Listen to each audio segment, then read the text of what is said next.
اولیاء اللہ کی تو کیا بات ہے. قرآن مجید فرقان حمید میں اللہ تعالیٰ ارشاد فرماتا ہے الا ان اولیاء اللہ لا خوف علیہم ولا هم یحزنون. سن لو بے شک اللہ کے ولیوں پر نہ کچھ خوف ہے نہ کچھ غم. سبحان اللہ، کیسی عظیم ہستیاں.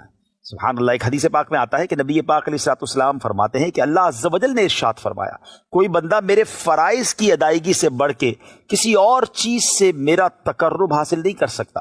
یعنی فرائض کے بعد پھر وہ نوافل سے مزید میرا قرب حاصل کرتا جاتا ہے، یہاں تک کہ میں اسے محبوب بنا لیتا ہوں، اور میں اس کا کان ہو جاتا ہوں جس سے وہ سنتا ہے، اور اس کی آنکھ ہو جاتا ہوں جس سے وہ دیکھتا ہے، اور اس کا ہاتھ ہو جاتا ہوں جس سے وہ پکڑتا ہے، اور اس کا پاؤں ہو جاتا ہوں جس سے وہ چلتا ہے. اگر وہ مجھ سے مانگے تو میں اس کو ضرور دوں گا، اور اگر وہ مجھ سے پناہ مانگے تو میں اسے ضرور پناہ دوں گا. ناظرین، آپ جانتے ہیں یہ حدیث پاک کون سی حدیث کی کتاب میں ہے؟ یہ بخاری شریف کی حدیث ہے. کتنی واضح یہ حدیث پاک ہے کہ جس میں اولیاء کرام کی کیسی شان بیان ہو رہی ہے کہ جب بندہ اللہ کا قرب حاصل کر لیتا ہے تو فرمایا کیا جا رہا ہے میں اس کے کان ہو جاتا ہوں جس سے وہ سنتا ہے، ہاتھ بن جاتا ہوں جس سے وہ پکڑتا ہے. اب علماء کہتے ہیں کہ اس سے مراد کیا ہے؟ اللہ پاک تو جسم سے پاک ہے نا، اس کا مطلب یہ ہوا کہ اس کی آنکھوں کے نور میں، اس کی آنکھوں کی روشنی میں اللہ کریم کی طرف سے وہ برکتیں آ جاتی ہیں کہ پھر وہ دیکھتا ہے جو عام انسان نہیں دیکھ سکتا. اللہ فرماتا ہے میں اس کے کان ہو جاتا ہوں جس سے وہ سنتا ہے.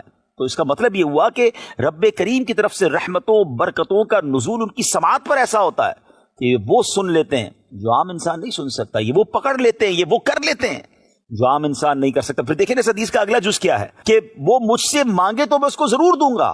تو اولیاء کرام دعا کریں اور لوگوں کے کام بن جائیں تو اس میں بھی گھبرانا نہیں چاہیے. بخاری شریف کی حدیث ہے، اللہ فرما رہا ہے کہ وہ جو مانگیں گے میں انہیں دوں گا، وہ مجھ سے پناہ مانگیں گے تو میں پناہ دوں گا.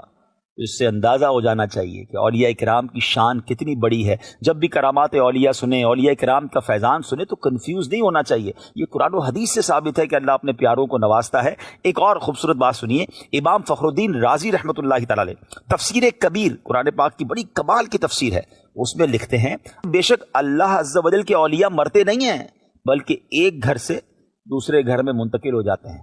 تو اگر مزارات میں اولیاء کرام ہیں تو سبحان اللہ، جب ہم خود پڑھتے قرآن میں کہ اللہ کی راہ میں جو شہید ہو جائیں انہیں مردہ نہ کہو، تو اب جب شہید مردہ نہیں ہیں، انہیں اللہ کی بارگاہ سے رزق دیا جاتا ہے، تو پھر اولیاء اللہ کا مرتبہ بھی بہت بڑا ہے، صحابہ کا مرتبہ ان سے بڑا ہے، پھر انبیاء کی شان تو کتنی نرالی ہے.